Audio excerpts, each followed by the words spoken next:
Today we will be presenting on occupational behavior. This video is brought to you by Lindsay Teagarden, Kelsey Slaughter, Carly Woodyard, Tanner Petty, and Kristen Coleman. Occupational behavior is a frame of reference. So what is a frame of reference?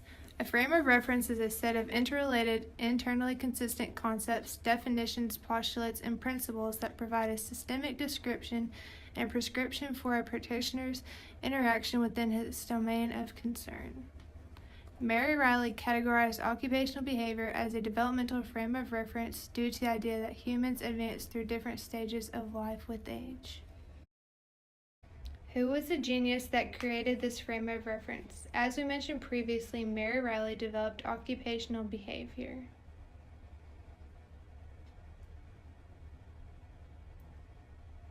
When was occupational behavior created?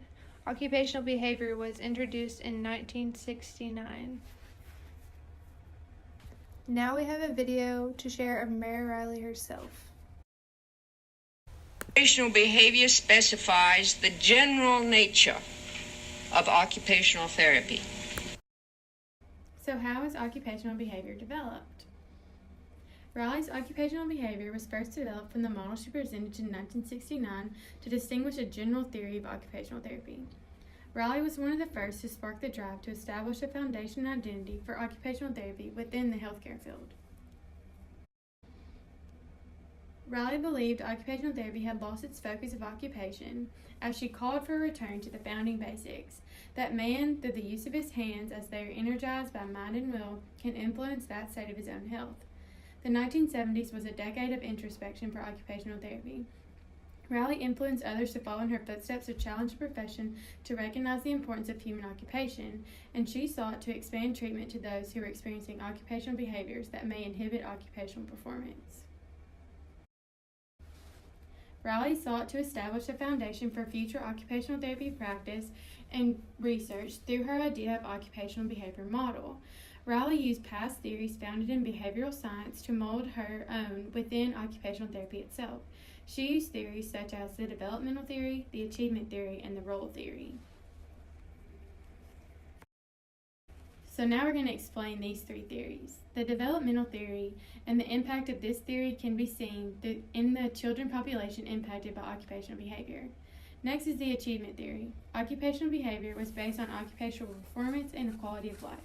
This theory impacted the cognitive experience through occupations of success, or in contrast, how one reacts when experiencing barriers within occupations. Next is the role theory. Occupational behavior advocated that people achieve healthy living with stability between the occupations of work, rest, and play, which are all impacted by the roles humans have within society. Now we have another video from Mary Riley. Especially critical now, and that is that we may at last and finally fail as a known discipline because we cannot comprehend the great institution that we are. And it is this failure of will and the need to refresh it and the need to reorganize and refresh our body of knowledge that I feel strongly is the next order of business for our state associations. So we just saw Mary Riley talk about the importance of this occupational behavior model. So what was the socio-political climate that formed this model? Many new technologies and medical advances were discovered throughout the 60s and 70s. The time around the 1970s was a time of reform and regrouping for the field of occupational therapy, as the 1970s are commonly known as the decade of frame of references. As a result of many advances, the medical model dominated the healthcare field. In her occupational behavior model, Riley described an enhancing therapeutic process for increasing personal life satisfaction instead of using the known medical model from the time period to fix a person's problem.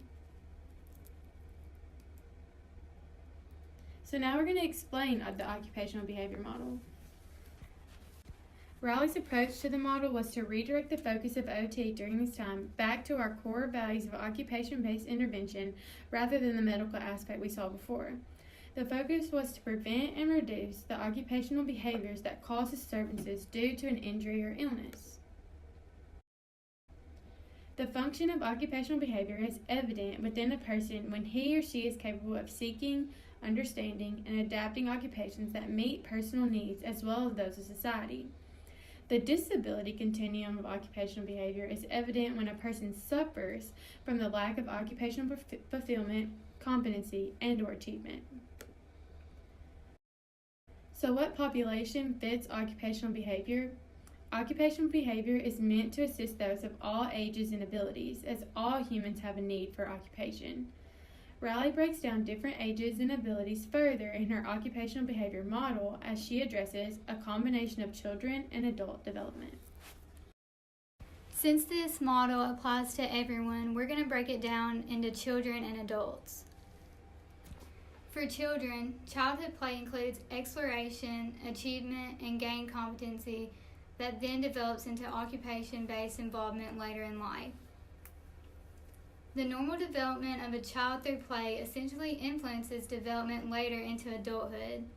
A child typically engages in occupations as a means of explorations, which will later evolve their desire to learn and achieve tasks that are essential to their functional performance. If there are then any disruptions in childhood play, it often reflects disruptions in adult occupations.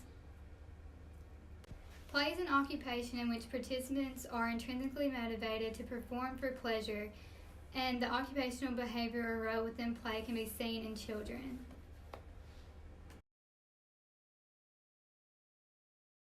In adults, Riley believed practice was intended to reduce or prevent disruptions and incapacities found in one's occupational behavior that may result from injury or illness.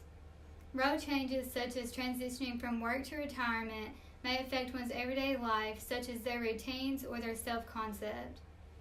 Through these transitions, Riley suggests assisting these adults to explore capacities for occupational behavior and express feelings through leisure to promote healthy role functioning during engagement of meaningful occupations. Gregory found that occupational behavior can prevent the loss of habits and skills once maintained during the worker role, can help nurture a productive role, and create a positive self-image, all factors leading to a greater satisfaction with daily life. How does this population fit occupational behavior? We're so glad you asked. The occupation of play in children serves as a prerequisite for future occupational participation, social participation, and competency in future life roles. Occupational behavior concerns roles as children and further as adults. This model emphasized the importance of play during childhood that will in return be incorporated in adulthood through the development of work and productive activity, encompassing the occupational need across the entirety of the lifespan. Gregory states that the need for occupational behavior is a lifelong part of the therapist's role to provide opportunities for expressing need through performance. Occupational therapy can prevent dysfunction in older adults by replacing feelings of satisfaction held in previous life roles and promoting adaptation to retirement. We emphasize children and adults, but now we're going to talk about how occupational behavior impacts everyone in between. Occupational behavior is an encompassing model for all ages and abilities. As Wilcox states, that occupation, that is, purposeful activity, is a central aspect of the human experience. Because all humans participate in occupations, occupational behavior may affect and have an impact on every stage of life. Although there are varieties of occupations at different stages of life, each person participates in occupations and further has a need for the occupational behavior model during each lifetime. The goal of occupational behavior is to promote occupational performance for a sense of well-being and healthy role functioning. So now we're going to talk about how occupational behavior addresses occupational performance. The focus of Riley's model was on occupational therapy's unique role in supporting occupational performance as the primary outcome. She believed that the main focus of occupational therapy practice should be on work satisfaction.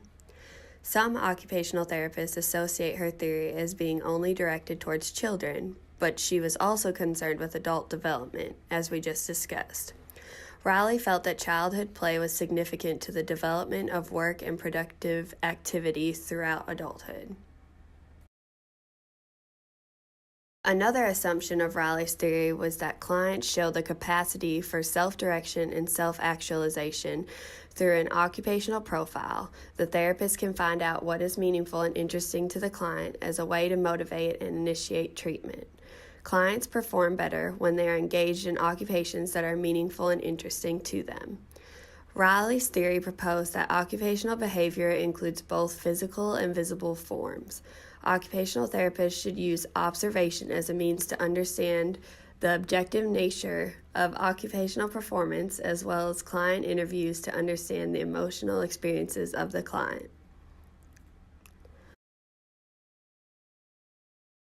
Occupational behavior and occupational performance can be observed in one's role systems or roles of work.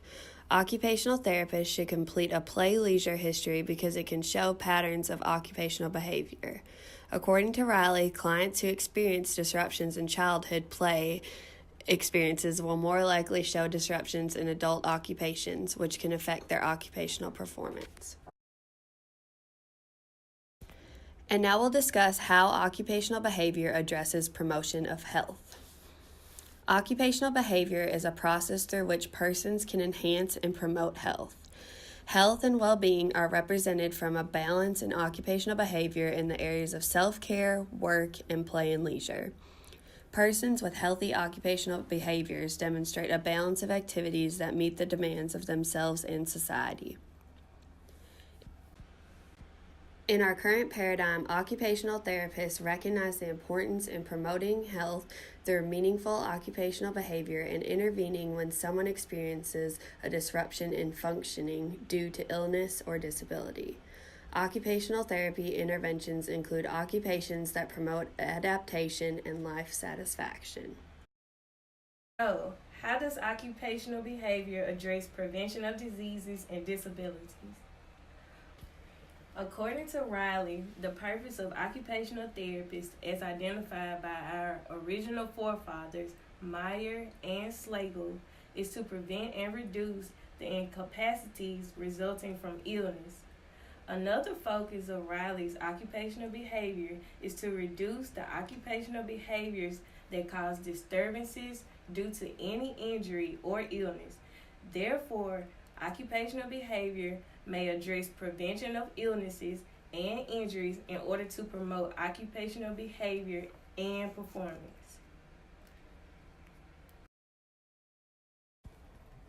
The oldest occupational-based model, Mary Riley's model of occupational behavior, which is now the occupational behavior frame of reference, may continue to adapt to the new technological and medical advances.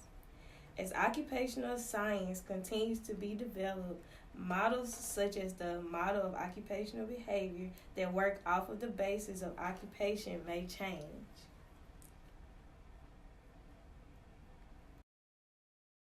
Since the occupational behavior model deals solely with occupation, and that is the basis for our practice, this model may adapt and mold to the new advances in occupation. However, the model of occupational behavior may continue to be as relevant as it once was because occupation and occupational performance are the foundations of occupational therapy. The model will move more towards evidence-based practice as the profession lies here as well.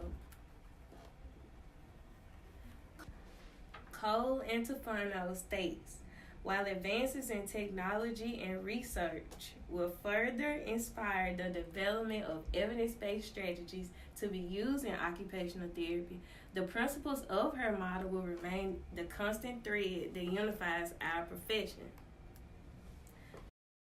So, how would this impact the future of occupational therapy?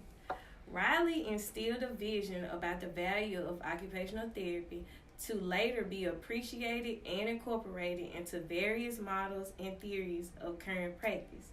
Today, it is up to occupational therapists to serve society's need for actions, as humans will always be creatures of occupation, and therefore, there will always be an indirect need of occupational behavior in the field of occupational therapy.